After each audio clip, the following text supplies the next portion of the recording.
Oh. Oh, sige. Ano yung sinasabi? Pag sum of interior angles, 180 times n minus 2, where n is the number of sides. Substitute lang, oh. O yan, ulit. Para sa mga hindi nakabot kanina. Ano mangyari? 180 times 10 minus 2. So, 180 times 8. Ano ang 180 times 8? Oh, 1440. Tama ba? Anong letter C? Nanghuhula si ano. Mag-solve kayo. 180 times 8. Ano ba yan? 1440. Letter B. Ay. Anong all of the above?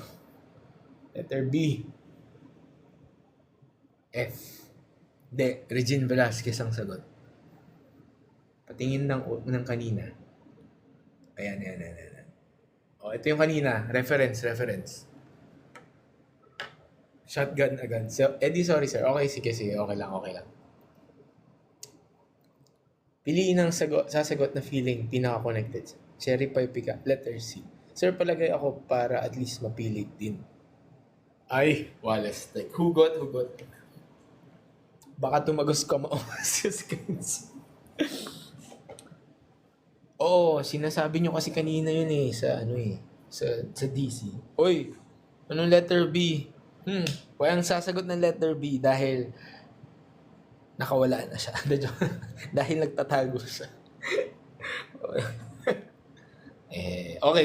Next. Naku, matatapos na tayo. Oh.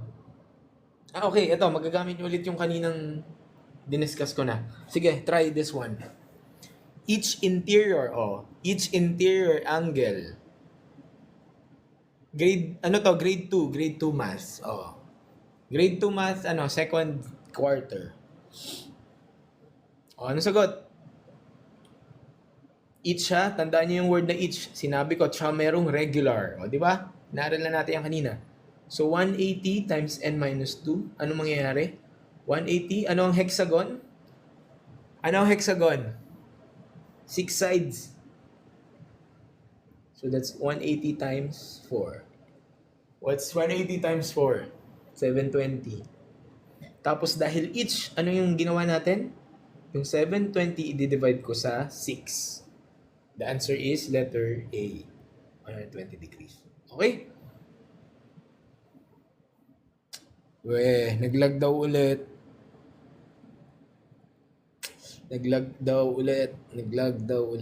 Naglag yung screen, hindi ako, no?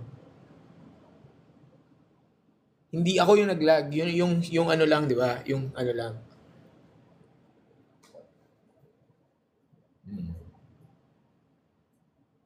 Letters. Di ko gagalawin ulo ko.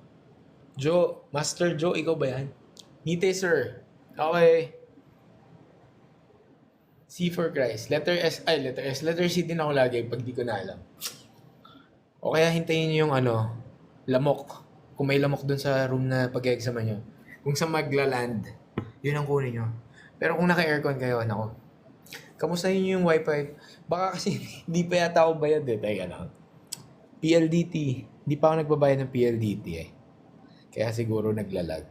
Tignan ko, baka nag-message. Naku po, mukhang hindi nga yata ako nagbabayad pa. Kailan ba due date ko? June 8 pa naman eh. June 8 pa. Ay, hindi na. June 8 pa. Next na. Sorry. Okay? Okay. Ano lang quick reminder lang. 3, 4, 5. Ito, pentagon. Ang 6, hexagon. Ang 7, ano ang 7? Heptagon. Ang 8, octagon. Ang 9, nonagon. 10, ano ang 10? Decagon. 11, undecagon. Anong 12? Dodecagon. Hanggang 100 to isa-isayin natin. Ayan. Hindi, hanggang dyan lang muna. Basta sa ulo nyo hanggang 12, okay na yan. Anong Mondragon?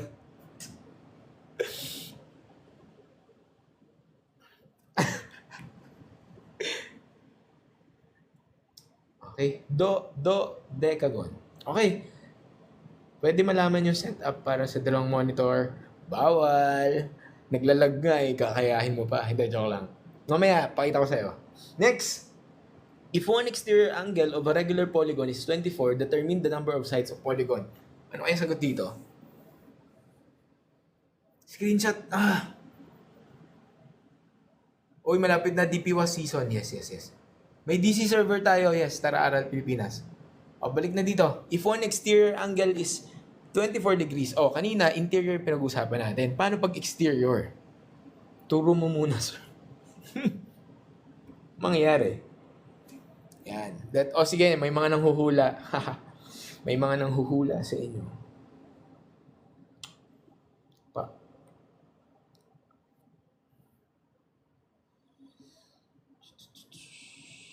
Okay. Baka, medyo, kailangan nyo lang tandaan yung concept ng exterior angle. So, halimbawa lang, may polygon tayong ganyan. Itong part na to, ito yung tinatawag natin interior angle. Isang polygon. Pero, ang exterior angle ay, ito siya.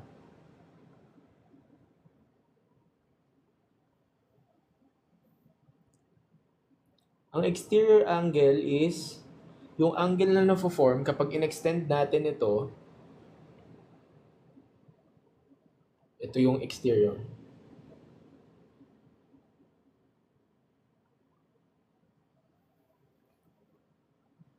So, halimbawa pag in-extend ko ito yung exterior. Ito, extend ko ito yung exterior. Pag ito, in-extend ko, ito yung exterior. Ito extend ko, ito yung exterior. So, yan yung concept ng exterior. Kasi yung iba sa inyo, pwedeng iniisip ay baka itong buong to, exterior. Mali yun hindi yun ganun. Yan lang tinuro ko, yung ine-extend, tapos, yung kadugtong ng interior. Okay? So, ngayon, may question ako. Kung ganyan yung pag-visualize ng exterior angle,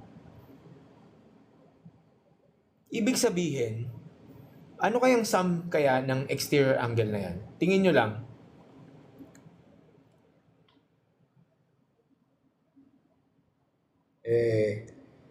Sige nga, i-imagine nyo. Okay, may 180. 180. Tingin nyo 180. Kunin ko to Kunin ko tong part na to Tingnan mo. Imagine niyo kung lahat ng exterior na yan, pag sama-samahin ko, kunin ko tong part na to. So, parang ito yan, di ba? Tama? Tapos kunin ko to. Ito yan, tama?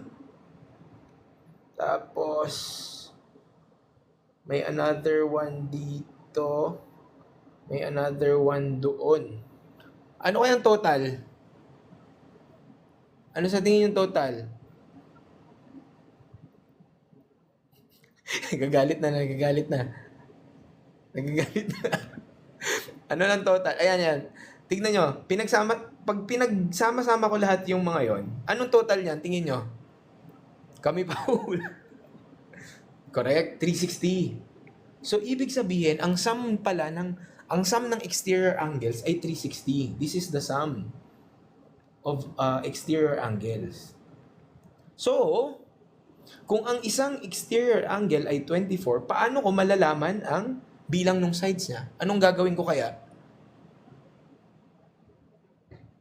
Anong gagawin ko? Alam nyo na ang sum is 360. Tapos itong sinabi ay this is just one exterior. Paano ko kaya malalaman yung side? I-divide ko saan? Correct, 24. So the answer is 360 over 24. The answer is 15. So letter dog. Kuha.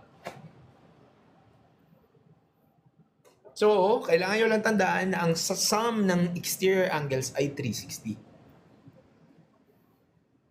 Emily, alam nyo ba si Linda Walker pupunta daw ng Philippines?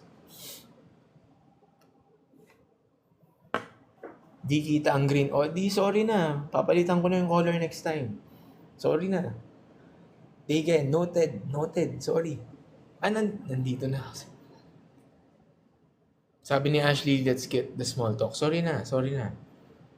Okay, next. Okay na, klaro na tayo dito. Saan daw galing 24? Ayun o, given. May given na tayo. Ayun o, 1 exterior 24.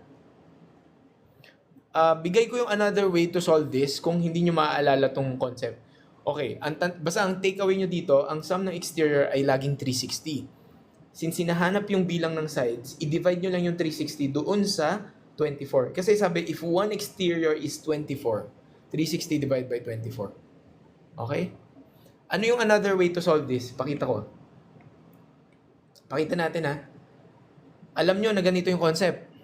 Kung ito ay 24, ano sa tingin nyo yung interior? Ano kaya yung interior?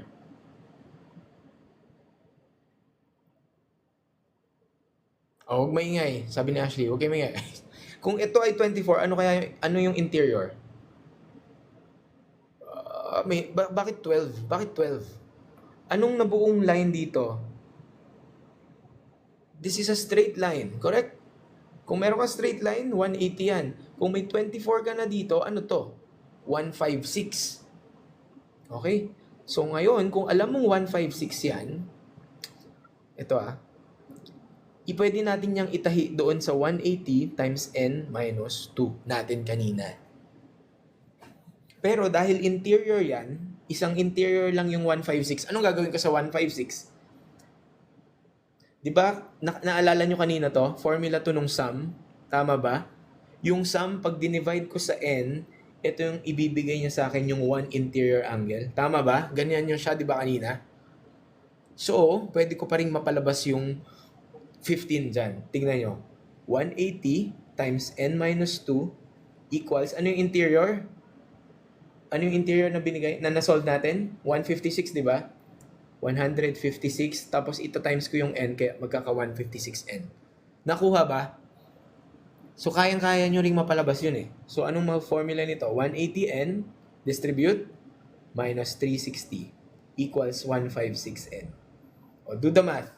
180n minus 156n equals 360. What's 180 minus 156? Ako, di ako magaling sa math. Wait lang.